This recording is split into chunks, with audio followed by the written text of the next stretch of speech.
I would like to greet our esteemed panel members, attendees, and fellow researchers a good day. I am John Mark M. Mamawag, an assistant professor from the Isabela State University, Cabagan campus. I have been with my institution for 10 years now, and research has helped me climb the ranks. Currently, I am an instructor at the College of Business Management under the Tourism and Hospitality Management programs. Our institution has been recognized for both its research and extension programs in the region and at the national level. With this research presentation opportunity, I would like to also contribute to my institution's goals and visions through research and its contribution to humanity. The Isabela State University is composed of 9 campuses and 2 satellite campuses in Region 2. As you can see, our campuses are located almost everywhere in Region 2. The reason for which the university envisions itself to bring education to the farthest areas in Isabela, free from financial burdens, made possible by the Free Education Act. As instructors, we commit to being responsible for the Isabelinos' bright future success through responsible knowledge sharing, most importantly, through research. Today, I'll be presenting my research entitled Optimizing Shelf Life, Sensory, and Marketability of Instant Pansit Cabagan through Advanced Processing and Packaging Techniques. Cabagan is a town located in Isabela, Region 2. The municipality is known for its sticky rice delicacies, but most of all, most known for its beloved Pansit Cabagan. The beloved noodle dish is best eaten hot, right out of the kitchen. This ensures that the noodles are still al dente, as the Italians prefer their pasta. So do Cabagueños and tourists who come to Cabagan just to experience its local noodle dish. Over the years, our institution and its researchers tried at developing an instant version of this beloved noodle dish to no avail. Alas, through reading countless literatures and experimentations, yours truly experienced my eureka moment. The images you are seeing now is the product developed through this research. During Typhoon Ulysses, a Category 4 super typhoon back in 2020, hit the Philippines, where the Cagayan Valley, where Isabela is also a part of, was hit very heavily, bringing flood to the entire valley. This research was then in its infancy, but due to the typhoon's effects, relief goods were scarce. It was then that Isabela State University funded fully the processing of the instant pansit to form part of the relief goods to be given to the victims. This then motivated me highly to ramp up production with the utmost care of processing the ingredients as hygienically as I could and as sanitized as possible to avoid spoilage during the distribution of the relief packs.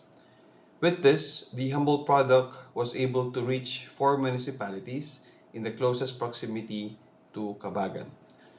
The fresh noodles, or what we call Miki in our native tongue, has problems in terms of shelf life stability and its texture, taste, and aroma when not consumed immediately, which is this research's main objective. I then furthered my research towards processing an even better version of the humble dish, not as a relief pack, but a product I envisioned to form part of the image of Cabagan, where it can reach further municipalities and people who only hear about our local dish but can now eat in the comfort of their homes. Advances in preservation technology, including modern drying and packaging methods, have significantly improved the shelf life, safety, and quality of noodles and instant noodles through cost and scalability, remain barriers for small-scale producers, especially in developing regions. Shelf life stability depends on factors like moisture control, packaging integrity, and the use of antioxidants. But challenges such as lipid oxidation and tropical storage conditions persist, prompting ongoing research into sustainable packaging and ingredient innovations. The merging of traditional culinary practices with modern technology has led to the creation of culturally adapted and health-oriented noodle products, yet concerns regarding health impacts, economic feasibility, and preservation of cultural identity highlight the need for further interdisciplinary research and careful innovation. For the framework of Coombs, input, process, and output was used as the framework for the study, where the input involved the development of processing protocols for each component, ingredients, preservation, and observation. The development of control recipes were also considered and the development of methodologies for dehydration of components. The process involved the identification of drying methods through dehydration, the identification of the best control recipes through sensory evaluation, and determining shelf life and stability through observations in different storing conditions. Finally, the output is the identification of the best processing protocols, shelf life and stability methods, and coming up with a commercially viable instant Pansit Cabagan through sensory evaluation. For the method, the study used a longitudinal sensory evaluation framework, assessing noodle product quality at 3 and 6 months to monitor changes over time. Samples were stored in two environments: optimal room temperature and suboptimal indirect sunlight, enabling comparison of sensory attributes under different conditions. A trained panel evaluated taste, texture, aroma, appearance, and overall acceptability using a 9-point hedonic scale, with mean scores calculated for each condition and time point. Statistical analysis through independent samples t-tests determined significant differences between storage conditions, while standardized procedures ensured consistency, validity, and ethical compliance. For the results and discussion, the application of sensory evaluation models underpins the reliability and interpretability of the findings presented herein. The ISO standards for sensory analysis advocate for rigorous panelist selection, controlled testing environments, and statistical validation of results. Hedonic scaling, widely employed to gauge consumer preference, facilitates quantitative comparison of sensory attributes. Psychophysical theory further informs the relationship between stimulus intensity and perceived sensory response, emphasizing the nonlinear nature of human perception. These frameworks collectively guide the methodological decisions made in the present study, ensuring that the statistical outcomes are both meaningful and actionable within the context of product development. The t-test analysis, conducted between the 3rd and 6th-month evaluations, revealed statistically significant differences in several key sensory attributes: appearance, size, level of dullness, and color all exhibited highly significant changes, indicating that the product underwent notable transformations over time. Such findings align with the principles of sensory shelf life evaluation, which posit the visual cues are among the earliest indicators of product degradation. In contrast, the shape attribute did not demonstrate a significant difference, suggesting stability in this dimension and reinforcing the notion that certain physical properties may be less susceptible to time-dependent variation.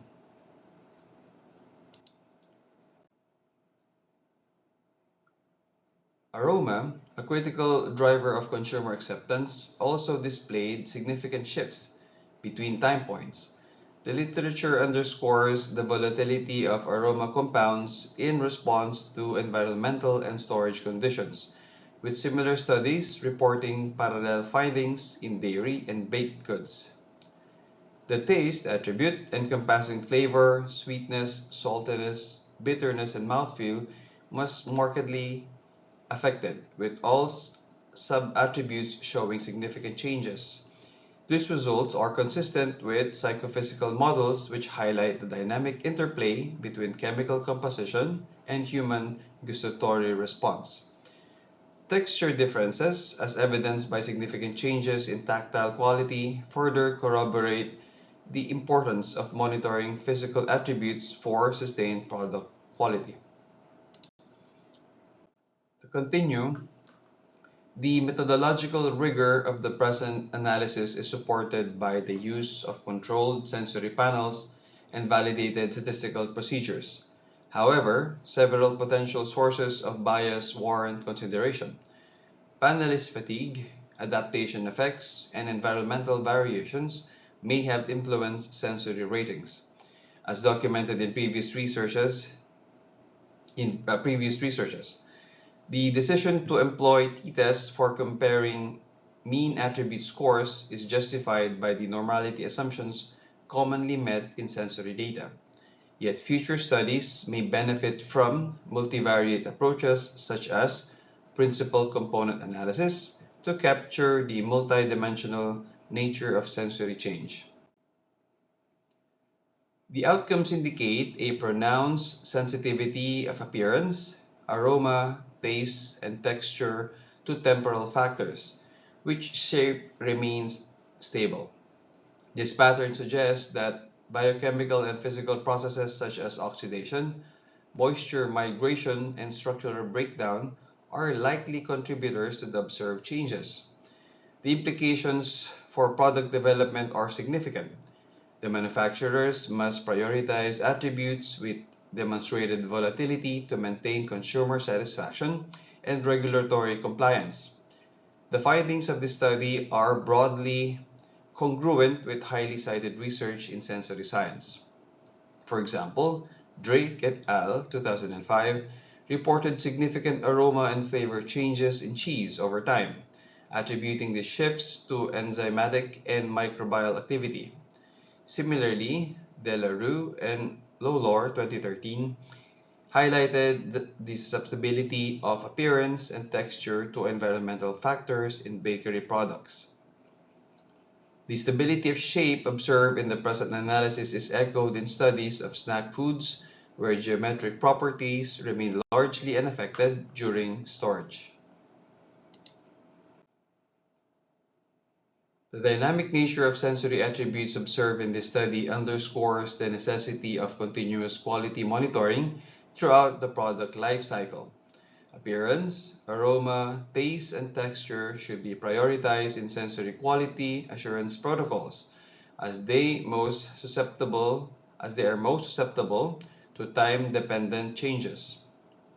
Proactive interventions such as reformulation, packaging innovation, and storage optimization are recommended to mitigate undesirable sensory shifts and enhance consumer acceptance.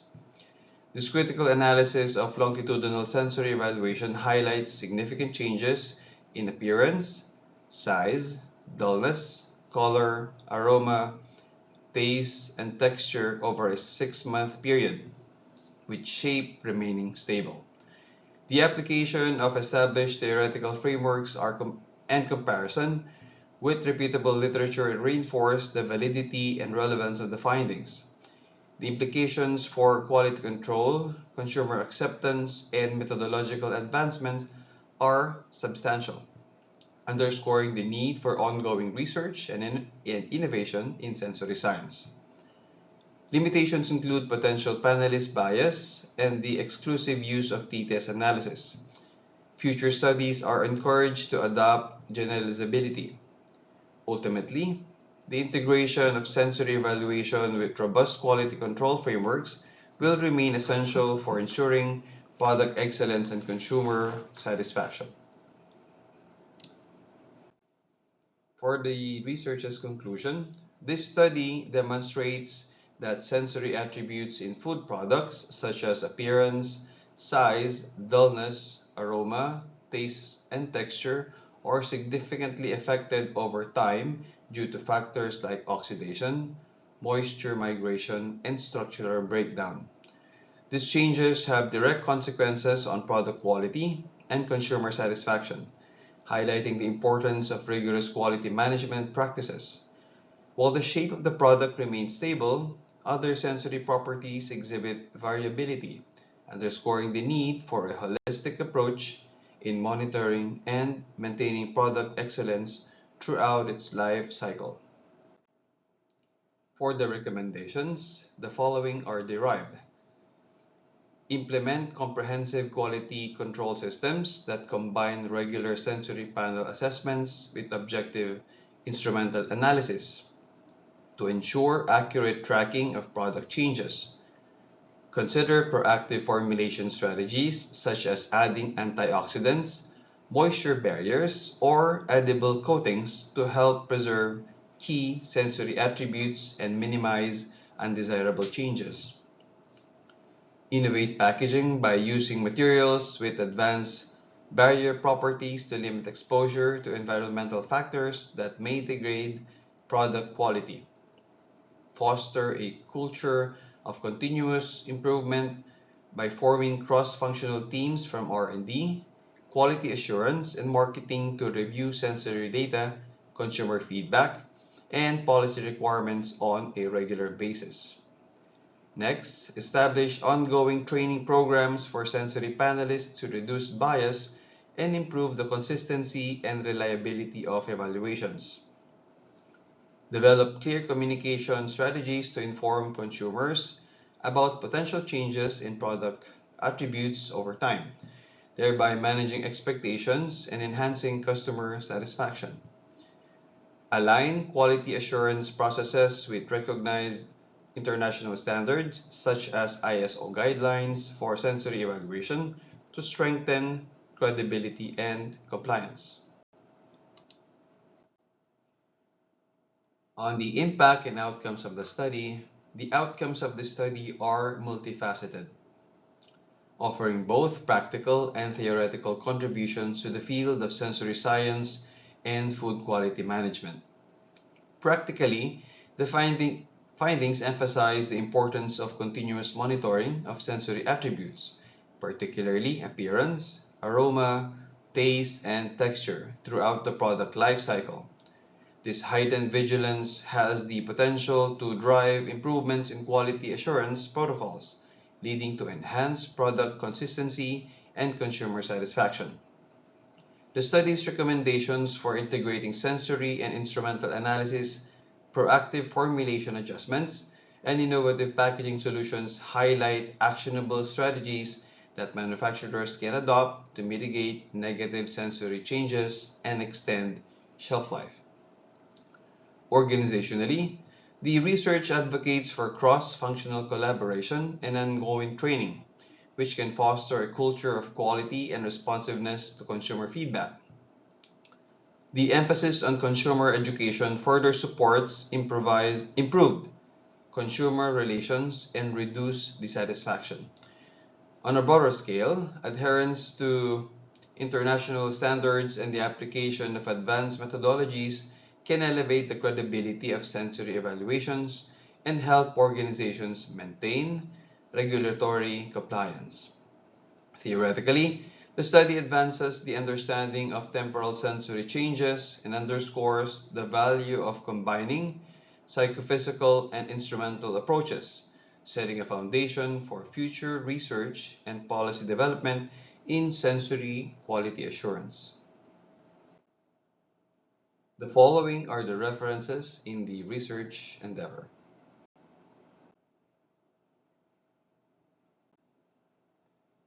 Thank you once again, esteemed ladies and gentlemen. Have a great day.